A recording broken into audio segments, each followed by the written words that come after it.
Welcome everyone to my version 4.4 Nahida guide. With Nahida getting a rerun soon, it's about time to make a new guide including some new characters like Furina and new weapons. In this guide, I will firstly go over her kit, then explain the different Dendro Reactions, Nahida's playstyles, artifacts and stats, weapons, team comps, and finally Constellations. Without further ado, let's get right into her kit. Nahida is a 5-star Dendro Catalyst user. She has an Elemental Mastery, Ascension bonus, and many parts of her kit scale off it. Her normal attacks perform 4 hits and a charged attack. Being a Catalyst, all her attacks deal Dendro damage. Nahida's Elemental skill is the core of her kit. You can either tap or hold her skill. Tapping her skill will mark enemies within a close radius with the Seed of Skandha. Holding her skill will allow you to enter aiming mode where you can mark individual enemies within a much larger area. Hold mode only lasts for 5 seconds and Nahida's resistance to interruption will increase when holding her skill. In all cases, only 8 enemies can be marked with the Seed of Skandha, and all marked enemies will take Dendro damage scaling off attack. Enemies marked by Seed of Skandha will form a link if they are close to each other. Whenever any reaction takes place on the marked enemies or are hit by a Bloom core, Nahida will hit the enemies with the Trikarma Purification and deal Dendro damage scaling off Elemental Mastery and attack. Linked enemies will also be hit with Trikarma Purification. The Dendro damage Trikarma Purification deals has no elemental application cooldown, meaning you will be able to apply Dendro on each Trikarma Purification hit. A single hit can only be triggered once every 2.5 seconds, and marking the enemies with the Seed of Skandha lasts for 25 seconds. You must have a reaction going on to apply the Trikarma Purification's Dendro damage. If you have no reactions going on, Nahida won't apply Dendro, so for that you must again cast Nahida's Elemental skill to apply Dendro and get the reactions going back again. Tapping her skill has a cooldown of 5 seconds and holding the skill has a cooldown of 6 seconds. The strong Dendro application with no cooldown allows many Dendro reactions to trigger. In addition to that, the high uptime makes Nahida's Elemental skill one of the best sources of Dendro application. Nahida's Elemental Burst, all schemes to know, does not deal any damage and is a purely supportive burst. Casting Nahida's Burst creates a large field that has different effects depending on your team comp. While Nahida is within the field, having one Pyro character in your team will increase the Trikarma Purification damage by a little bit. Having one Electro character will decrease the interval between each Trikarma Purification trigger. Having one Hydro character will increase the burst duration. If there are 2 characters of each element, the bonus effect for said element will be further increased. This burst has a duration of 15 seconds, an energy cost of 50 and a cooldown of 13.5 seconds. Nahida's first Ascension passive grants your active character within the burst's field a bonus of 25% Elemental Mastery of the teammate with the highest Elemental Mastery, up to a maximum of 250 Elemental Mastery. Nahida's burst provides buffs which may not always benefit your team a lot. The Pyro damage buff is minimal, but the decreased cooldown of the Trikarma Purification might slightly benefit Electro teams. The Elemental Mastery bonus can be especially decent in Bloom teams. The bonus Elemental Mastery most of the time will increase your team's damage, but overall leveling, her burst may not be worth it, as the buffs may not be worth your investment in time. Moving on to passives. Her first Ascension passive, as previously mentioned, provides a 25% Elemental Mastery bonus to your active character inside Nahida's burst field, based on the Elemental Mastery of the character with the most Elemental Mastery. Her second Ascension passive increases the Trikarma Purification's crit rate and damage bonus. For each point of Elemental Mastery above 200, Nahida's Trikarma Purification will gain 0.1% bonus damage and 0.3% crit rate, up to a maximum of 80% bonus damage and 24% crit rate. To fully max this passive, you will need 800 Elemental Mastery points above 200, which is 1,000. Targeting at least 1,000 Elemental Mastery is not necessary. Nahida's Exploration passive is a really nice one, where you can hold her skill and use it to pick up multiple faraway flowers and other harvestable materials within the same radius as her Elemental skill. Using the hold version of her skill also allows Nahida to read the thoughts of some NPCs in the game. Before going over Nahida's playstyle, I want to firstly explain the different Dendro reactions, as they will be relevant later on during the guide. If you already know what the Dendro reactions are and how they work, feel free to skip this section using the timestamps in the video.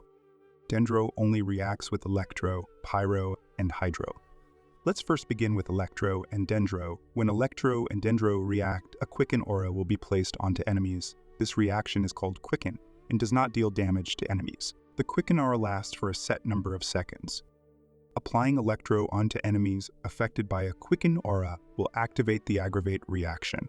Applying Dendro onto enemies affected by a Quicken aura will trigger Spread.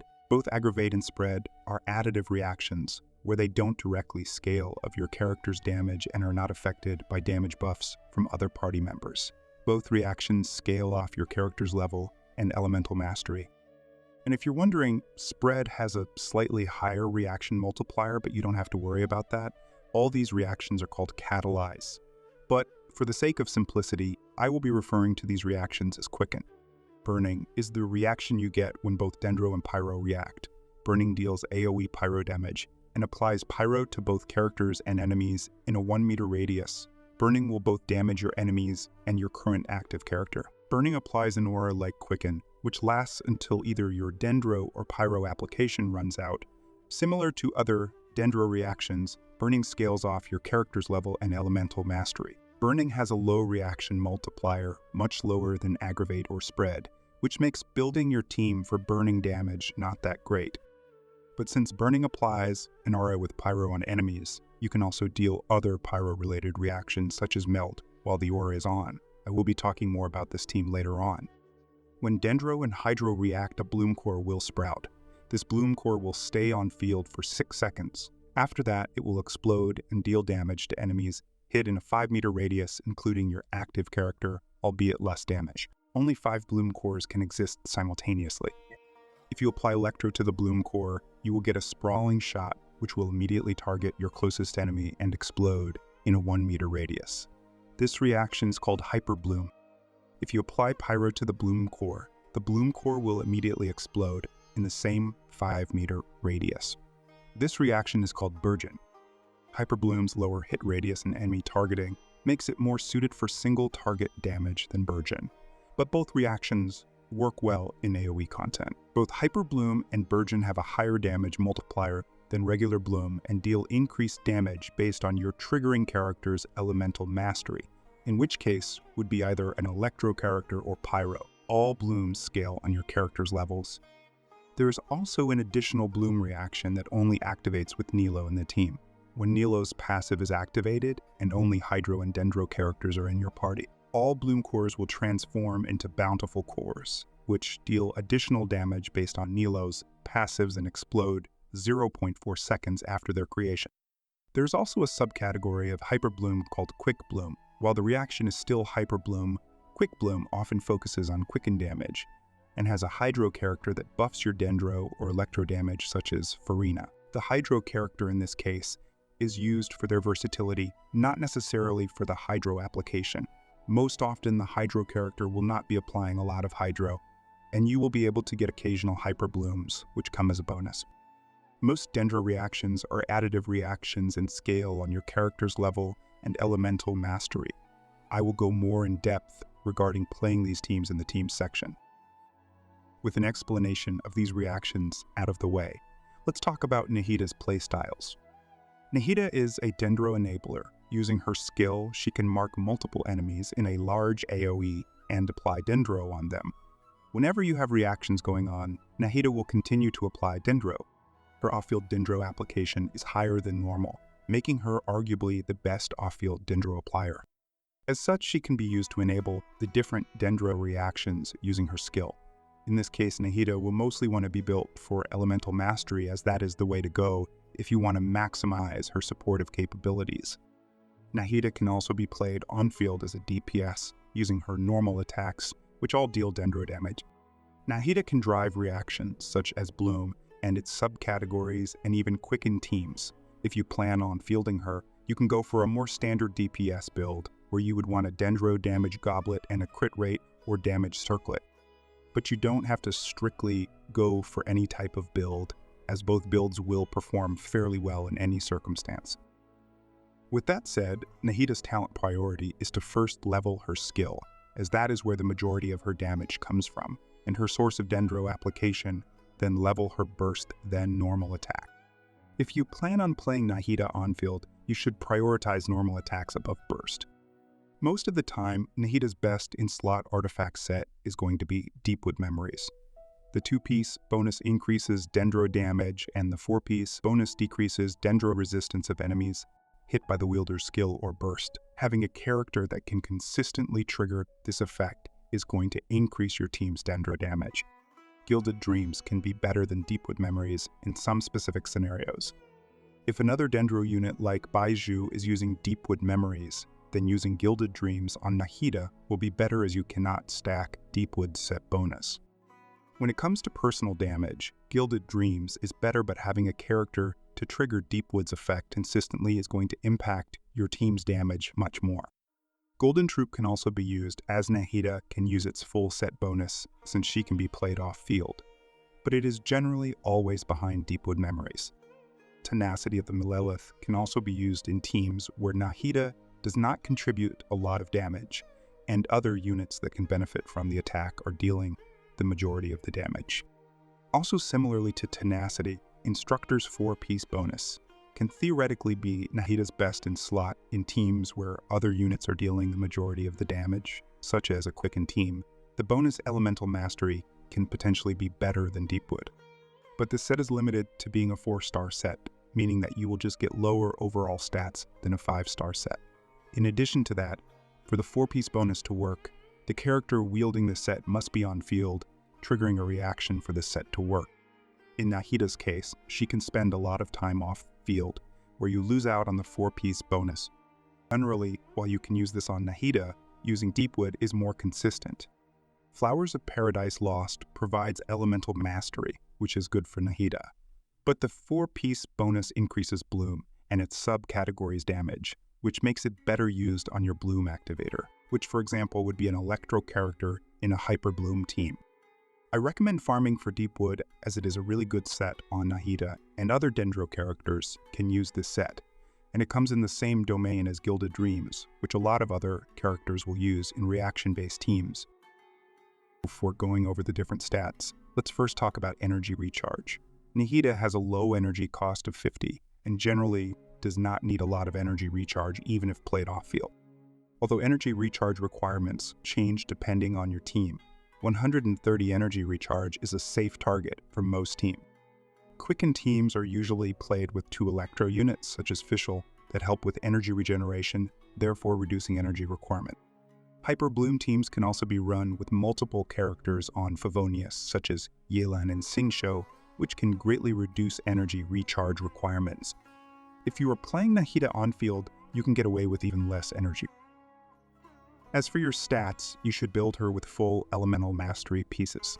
If you plan on playing Nahida on-field, go with an Elemental Mastery Sans, Dendro Damage Goblet, and Crit Rate or Damage Circlet. Generally, both builds would do fine in either situation, and I would recommend using whichever pieces you have. 1000 Elemental Mastery is the maximum for Nahida's passive, but you don't have to reach 1000.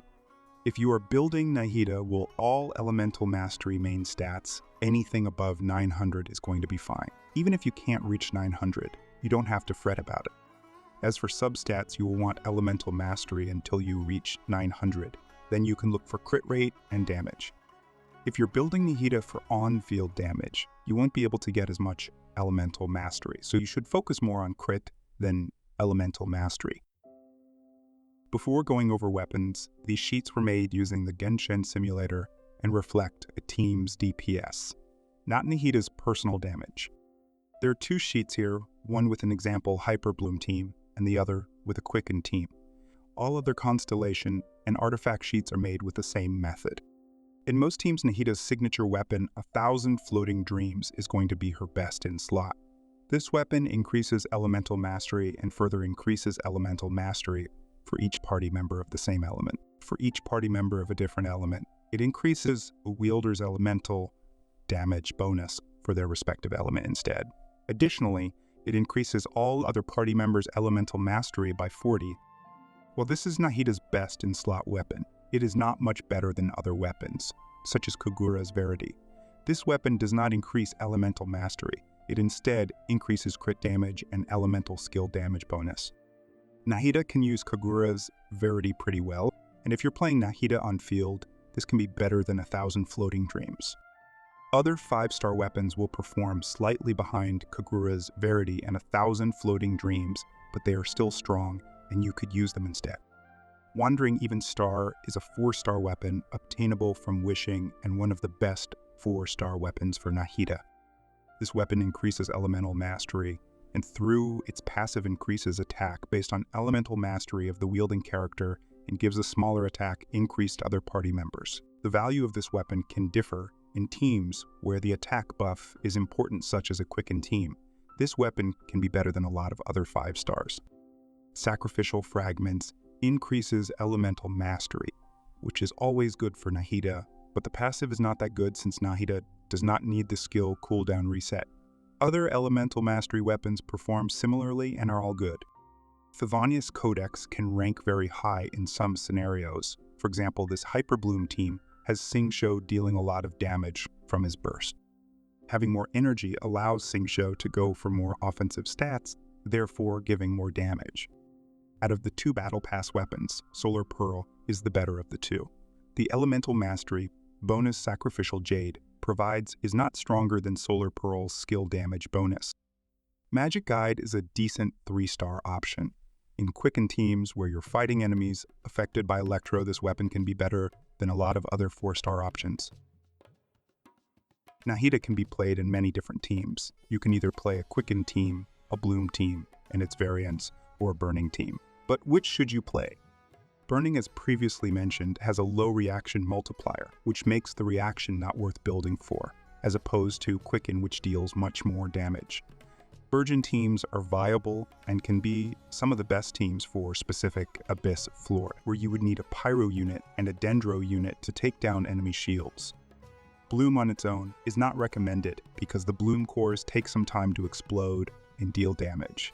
If you have Nilou, where you run a team with only Hydro and Dendro characters, Nilou Bloom teams are very strong in AoE content, but they require pulling for a 5-star character, which is Nilou.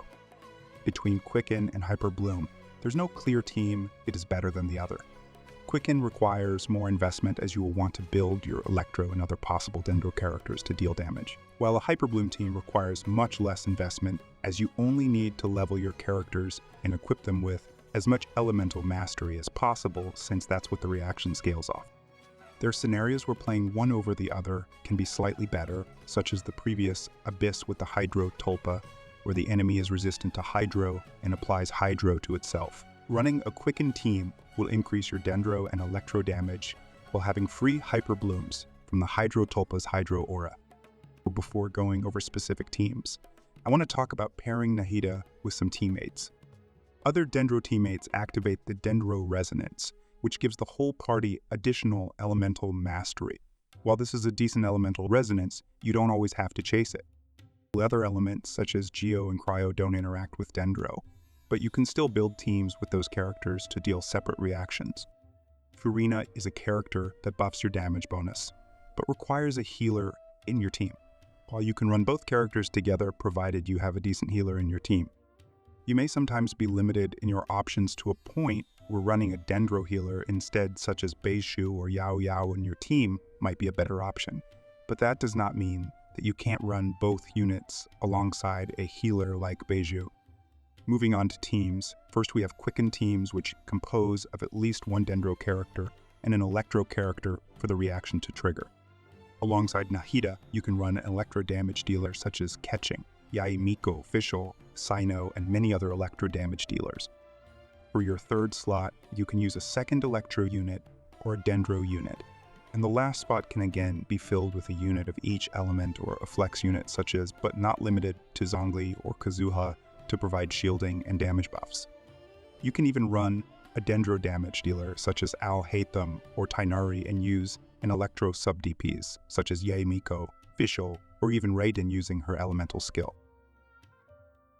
You can also transform this team into a Quickbloom team by taking out the third Electro or Dendro character and using Furina instead. This way you will need a healer. You can use Baizu or Yao Yao as your healer to activate the Dendro Resonance, or you can even use Gene to swirl. A Hyperbloom team consists of at least one Dendro and Hydro to activate Bloom, and an Electro character to trigger Hyperbloom. Alongside Nahida, you could use a strong Hydro applicator, such as Singsho or Yelan, to apply enough Hydro to bloom consistently, and an Electro character to trigger the Hyperblooms. You can use an off-field Electro or an on-field Electro character. For an on-field Electro, you will need a character that can infuse their attacks with Electro.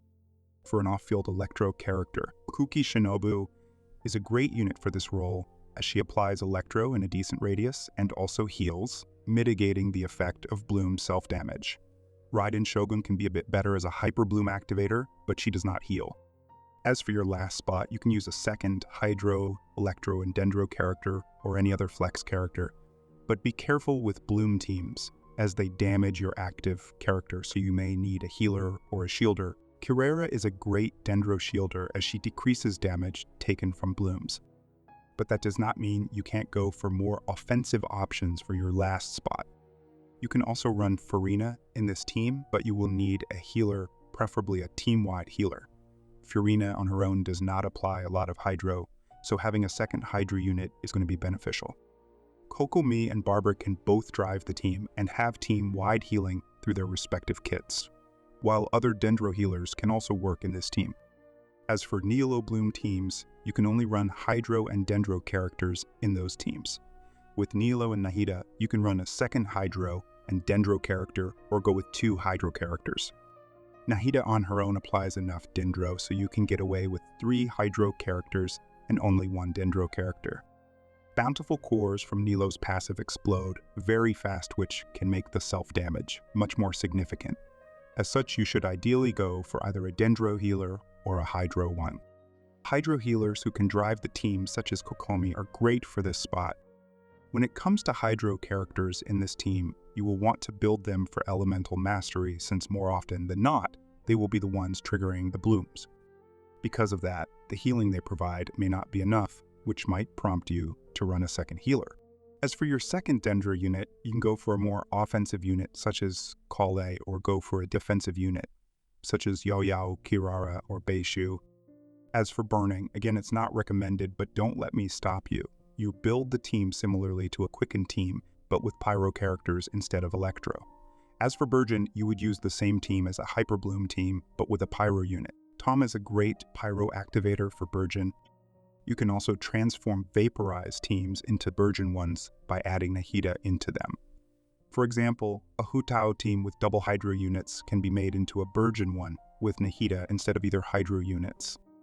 Nahida's Elemental Mastery buffing passive benefits the team as it increases Vaporize damage while getting bonus Burgeons, since burning keeps a Pyro aura on enemies until it runs out.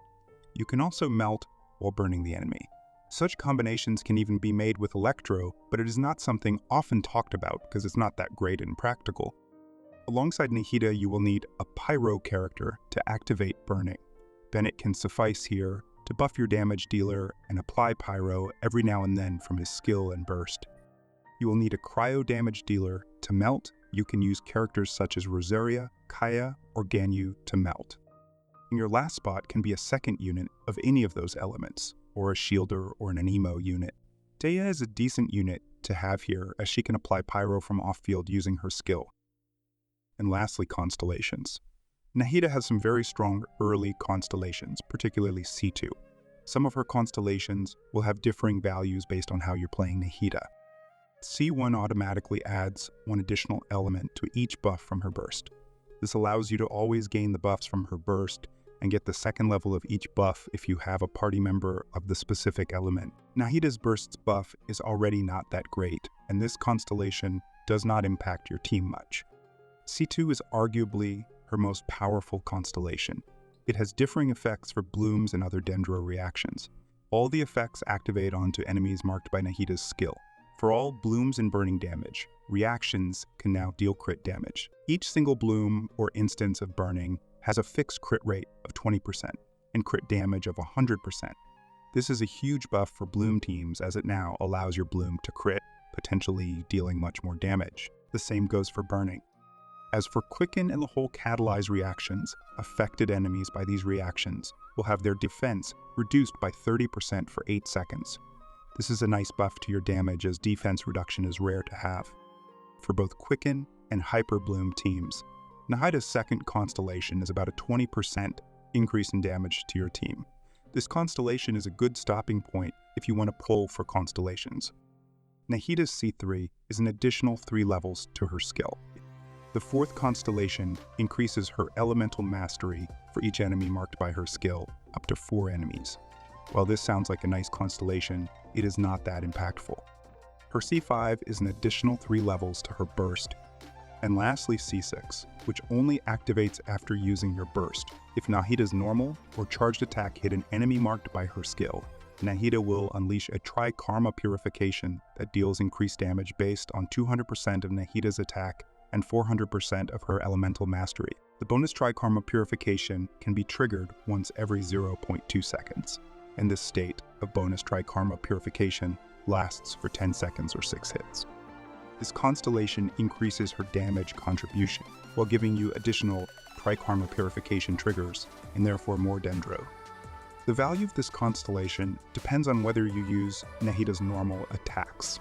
In a Hyperbloom team with Nahida driving this team, it will be much more effective than a Quicken team with other characters normal attacking. This also makes using her as a main DPS more viable, as her damage contribution is much greater. Overall, a strong C6. But aside from her C2, none of the other constellations are really game-changing. But that's all from this guide. I hope this guide proved to be helpful. Thank you for making it till the end, and thank you for watching.